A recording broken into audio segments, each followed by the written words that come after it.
बिल्कुल, अगर हमने माफीनामा के साथ साथ उनके जो 125 वादे थे किसानों को लेकर, युवाओं को लेकर, महिलाओं को लेकर, काला धन को लेकर, भ्रष्टाचार को लेकर, हमने वो भी उजागर किए किस तरीके से वादा खिलाफी हुई है। और मैं इसको तो घोषणा पत्र मानती ही नहीं हूँ, ये तो जुमला पत्र है, क्योंकि अब इनका इतिहास दिख चुका है कि 2014 में इतने सारे वादे किए, 2 करोड़ रोजगार, महिलाओं के ऊपर अत्याचार खत्म होगा, भ्रष्टाचार खत्म होगा, किसानों की आय दुगनी होगी, और सबको आपने वोट पाते ही जुमला बता दिया हो। तो देश ने 5 साल इनको देखा है, और फिर से झूठ परोसकर अगर इनको लगता है कि इस घोषणा पत्र के माध्यम से ये वोट पा पाएंगे, तो ये मैं कहती हूँ किसी तरीके के भ्रम में रुके हुए हैं। ना महिलाओं की इसमें चर्चा है, ना युवाओं की चर्चा है, ना पढ़ाई को लेकर चर्चा है, ना युवाओं में बढ़ती बेरोजगारी जो सबसे बड़ा मुद्दा है देश का अभी, उसको लेकर चर्चा है। उसी से समझ में आ जाता है कि ये सिर्फ वोट बटोरने की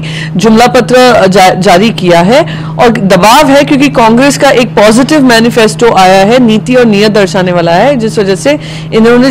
हड़बड़ी में अपना जुमला पत्र निकाला है। पाकिस्तान की भाषा में बताती हूँ, वो करते हैं जो पाकिस्तान में बगैर न्योते के बिरयानी खाकर आते हैं। पाकिस्तान की भाषा वो करते हैं जो देश के इतिहास में पहली बार ISI जो हमारे देश में आतंक मचाती है, उसको पठानकोट एयरबेस अटैक का इन्वेस्टिगेशन की जिम्मेदारी देते हैं। पाकिस्तान की भाषा वो बात करते हैं जो बकायदा ISI को इन्वेस्टिगेशन पे उन पे भरोसा जताते हैं, जो अमित शाह ने किया है। पाकिस्तान की भाषा वो बोलते हैं जो साड़ी और शॉल देते हैं। पाकिस्तान की भाषा वो बोलते हैं जो मसूद अजहर को बकायदा एक प्राइवेट हेलीकॉप्टर में बिरयानी खिलाते हुए हाथ पकड़कर पाकिस्तान की सरजमीन पे छोड़कर आते हैं। तो पाकिस्तान की भाषा कौन बोल रहा है वो हर देशवासी जानता है, और हर देशवासी के मन में ये सच्चाई आज सामने है, और जब वोट डालने जाएंगे ये सारी बातों को वो ध्यान रखेंगे। देखिए, मायावती जी को शायद ध्यान में नहीं होगा, मैं उनको ध्यान दिलाना चाहूंगी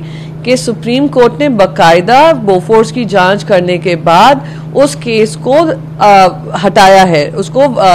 दरकिनार किया है, कहा है उसमें ना तथ्य है ना सत्य है। हमने जो भी इन्वेस्टिगेशन के मापदंड थे बोफोर्स को लेकर, जो भी आरोप लगे थे, सबकी इन्वेस्टिगेशन हुई। पार्लियामेंट में इन्वेस्टिगेशन का जॉइंट पार्लियामेंट्री कमेटी हो, वो भी किया, सुप्रीम कोर्ट तक ही गया, CBI ने किया, सब जगह से खारिज हुआ है, ना तथ्य है ना सत्य है। रही बात राफेल की, राफेल में ना जॉइंट पार्लियामेंट्री कमेटी का गठन हुआ, देखा किस तरीके से सुप्रीम कोर्ट तक को झूठ परोसा गया, और ये भी सामने आ रहा है किस तरीके से चोर की दाढ़ी में तिनका के चलते हुए प्रधानमंत्री नरेंद्र मोदी हर किसी जांच से बचने का काम कर रहे हैं। तो जब चोरी हुई है, चौकीदार की जिम्मेदारी होती है उस चोरी का इन्वेस्टिगेशन होना चाहिए, पर जब चौकीदार खुद उसमें संलिप्त हो तो ये भ्रष्टाचार देश के सामने उजागर होता है, और देश की जनता जानती है कि चौकीदार ने चोरी की है। देखिए, भारतीय जनता पार्टी के अब स्टार कैंपेनर्स के रूप में उभरे ED, IT और CBDT साफ नजर आ रहा है किस तरीके से भारतीय जनता पार्टी के खेमे में हड़कंप मची हुई है, और सत्ता के बल पे अपने विपक्षी दल को घेरने की कोशिश और झूठी साजिश के अंतर्गत ये पूरी कार्रवाई चल रही है। ये पॉलिटिकली मोटिवेटेड है और दिखाता है किस तरीके से आज 5 साल के छोटे से कार्यकाल में प्रधानमंत्री नरेंद्र मोदी ने सारे जो संवैधानिक संस्थान हैं उनको ध्वस्त कर दिया है। नहीं, ये तो एक वेलकम मूव है कि जहां तक EVM पे सवाल है, इलेक्शन कमीशन की जिम्मेदारी थी कि जो भी सवाल उठ खड़े हो रहे थे उसकी जवाबदेही हो, और क्योंकि एक इलेक्ट्रॉनिक वोटिंग मशीन होती है उसको मैं कहती हूँ टैंपर प्रूफ नहीं होती है, हर तरीके से टैंपर किया जा सकता है, उस पर कार्रवाई होनी चाहिए, जांच होनी चाहिए, जवाबदेही तय होनी चाहिए। पर साथ ही साथ अगर एक सेकेंड ऑथेंटिकेशन मेथड है VVPAT के जरिए, एक की बजाय अगर 5 में करेंगे तो प्रजातंत्र में लोगों का विश्वास बढ़ेगा, और वोटर इस मन से आएगा और खुले मन से आएगा कि उनका जो वोट है सही मायने में जिस राजनीतिक दल को वो देना चाह रहे हैं उसको जा रहा है, ना कि टैंपर के अनुसार मनमानी पार्टियों को जा रहा हो।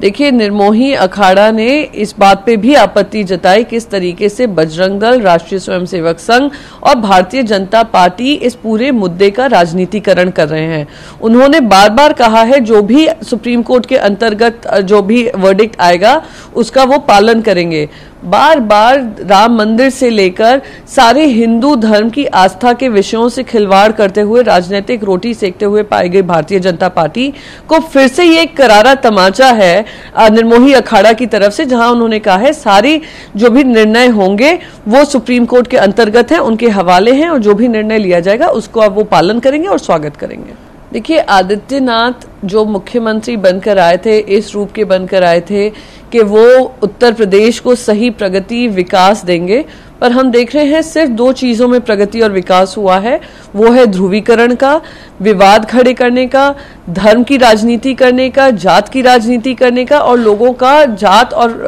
धर्म के आधार पे उनका विभाजन करने का। ये पूरा सत्ता जो संभाल रहे हैं वो इसी नीति और नियत के अंतर्गत संभाल रहे हैं, और ये भी जो इन्होंने कदम उठाया है ये इतना ही दुर्भाग्यपूर्ण है और निंदनीय है जिस तरीके से उन्होंने पूरी सेना को ही मोदी जी की सेना बता दिया हो। दुर्भाग्यपूर्ण है, और मैं कहती हूं ये इनकी भारतीय जनता पार्टी की मानसिकता दर्शाता है कि विभाजनकारी सोच के अंतर्गत ये अपनी राजनीतिक रोटियां सेकते हैं।